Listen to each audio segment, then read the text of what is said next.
Ito ay nag-break, may nagkabalikan. Tara at pag-usapan kung ano man ang chika, alam na ni Sisa. Ito ang Chika ni Sisa. Chika! Sisa! Isang magandang hapon, Metro and Mega Manila. We are number 106.7 Energy FM. Pangga, wag mong sabihin radyo, sabihin mo Energy is sa magandang hapon pa rin po sa lahat pa rin po ng patuloy na nakatutok at umaantabay via our digital platforms on Facebook, TikTok, and of course sa ating mga team replays on our YT channel. Isang magandang hapon po sa inyong lahat, hindi ba? At syempre, gaya ng inaantabayanan din ni Kim Concepcion, diba, na nakaupo dyan sa labas. Hi Kim! Diba, na nakakaloka. Hello din sa'yo. At syempre, sa ating in-drive drivers na nakatutok, diba, na sina Edito Ella Adriatico Jr. As promised, diba, gaya ng sinabi ko sa'yo, bubuuhin ko yung pangalan mo.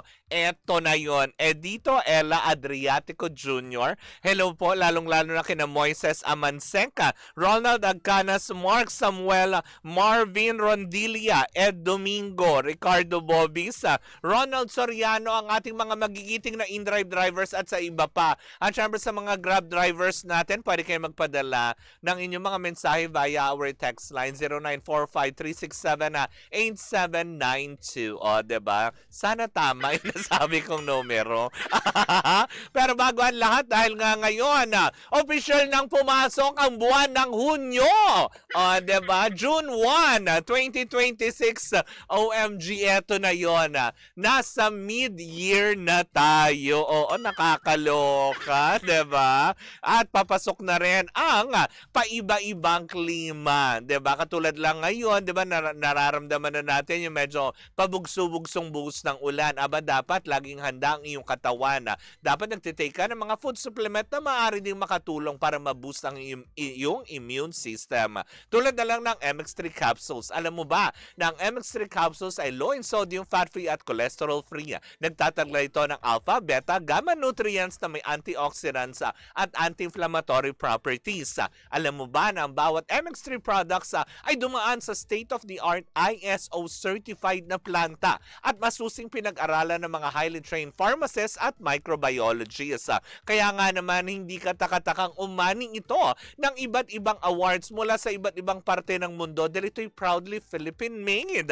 Kaya nga naman kung meron ka pang ibang katanungan, pwede mong bisitahin ang kanilang website sa mx3ph.com. Paalala pa rin po sa lahat, ang MX3 po ay hindi gamot at hindi ito maaring gamiting panggamot sa anumang uri ng sakit. Diba? Nakakaloka, bilis ang araw, June 1 na kaagad. Kahapon, May 31. Nagpaalam na ang Mayo kahapon. Ngayon po ay opisyal nang pumapasok ang ika-1. Oy! Unang araw sa buwan ng Hunyo or June. Diba na nakakaloka? 16 days to go. Aba, magba-birthday na ang lola nyo. Magkakaedad, dadagdag na naman ang ating edad. Pero pinagpapasalamat natin yan sa Panginoon. Diba? Dapat lagi maging masaya lang tayo, lalong-lalo na ang mga taga East Rembo, Makati City. Hello po sa inyong lahat dyan. At syempre, mga taga Bagong Baryo, Caloocan. Hello po. Magandang hapon po sa inyong lahat. Pero eto na, tumungo na tayo dahil nga itong pinakayantabayanan nyo at syempre sa mga kabubukas pa lamang ng kanilang mga radyo, ako po si Kapitana Sisa at eto na ang Chika ni Sisa. Woo! At ang ating unang Chika, naku, mainit na pinag-uusapan ngayon on social media, ang muli daw na pag-uusap sa pagitan ng ABS-CBN at ng TV5. OMG, talaga ba? May mga ganun habang alam mo yon, talent yan eh. Yung nagsasalita ka to sinasabay mo yung pag-burp. Yung pagdighay mo, sinasabay mo, gano'n. Diba na nakakaloka? Pero yun na nga, diba? Ayon sa ating nakalap na impormasyon at mga chismis na nagsisirculate, may pag-uusap nga daw sa pagitan ng TV5 at ng ABS-CBN na muling magkaroon ng partnership. Lalo pa, 'di ba? Malapit na nating mapanood ang serye ni Coco Martin with Julia Montes na si Gabo. Nakakaloka. Isa ito sa mga pinag-uusapan na posible nga daw na may line up daw muli sa primetime slots ng TV5 ang Sigabo ni Coco Martin. Ayun, Tara, iba talaga si Coco, diba, na nakakaloka. Diba? Ayun naman at atin naman din itong verify. Wow! Para hindi tayo makuryente, diba? Sa ilan natin mga source, 'di ba? Meron naman daw pala. Totoo naman daw na may pag-uusap sa pagitan ng TV5 at ng ABS-CBN, pero hindi pa napaplansya dahil parang meron pa yatang mga kondisyones na alam mo 'yon, na isinisingit na ganito baka pwede, 'di ba? Parang syempre sa pag-uusap ng mga ganyan na kailangan talaga is alam mo yon, mutual ang maging desisyon nyo sa mga bagay-bagay. Kaya nga naman ay naihain na daw yan sa lamesa at pinag-uusapan ng management ng TV5 at ng ABS-CBN at syempre ng produksyon ni Coco Martin.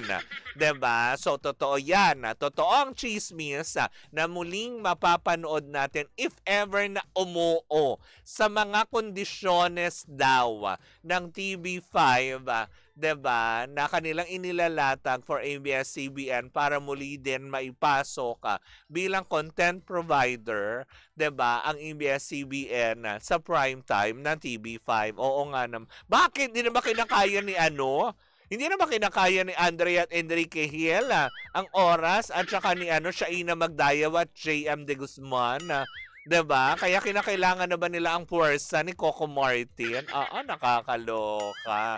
Pero magandang balita 'yun if ever na kung sakali man din, 'di ba? May mga na, kumbaga parang totoo yung umalingaw-ngaw na chismis. Yung pa lang yung kaya nating kumpirmahin na totoo pong may pag-uusap na nagaganap sa management ng TV5 at ABS-CBN. Pero kung saan man yan ilalagay at kung ano man ang kaakibat ng pag-uusap na yan, ayun pa yung aalamin natin sa mga susunod na araw. Basta yun lang naman ang kinumpirma ng ating source na oo, may pag-uusap ng So, ibig sabihin, muli na natin mapapanood, 'di ba? Ang ilang mga kapamilya shows, 'di ba, sa TV5 sa Kapatid Network. That's a good news, Kaya lang, paano naman yung Secret of Prague? Paano yung My Best Friend Eman?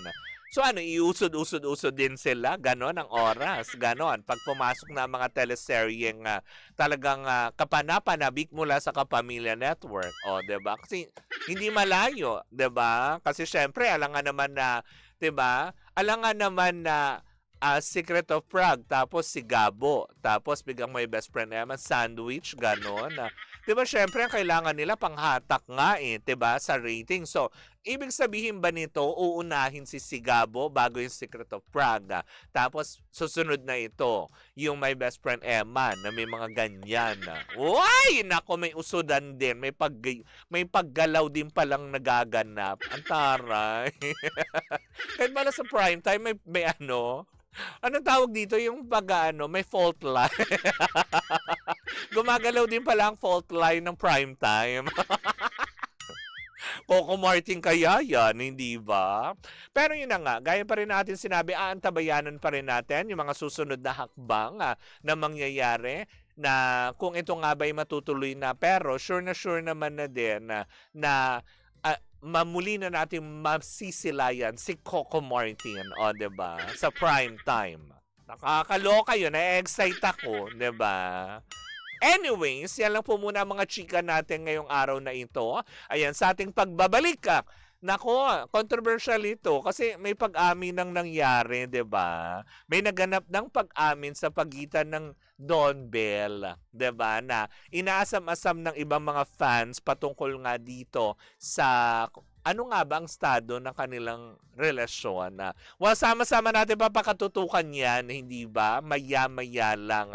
Pero bago ang lahat, bago ako tuluyang magpatugtog ulit, maghanap buhay, aba, diba? Batiin din natin ang mga taga Santo Domingo, Quezon City. Hello po sa inyong lahat dyan.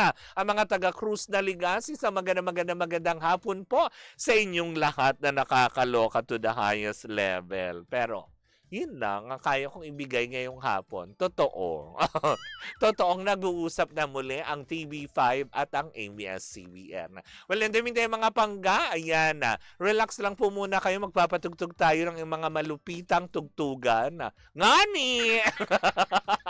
Hindi si malupiton, malupitan. Diba? Malupitang tugtugan para sa hapong ito. Ako po muli si Kapitana Sisa at ito pa rin ang Chika ni Sisa. Woo, woo, woo, woo, woo! At tuloy-tuloy pa rin po ang ating tugtugan. Dito po lamang yan sa number 106.7 Energy FM. Panggawag mong sabihin radyo, sabihin mo energy.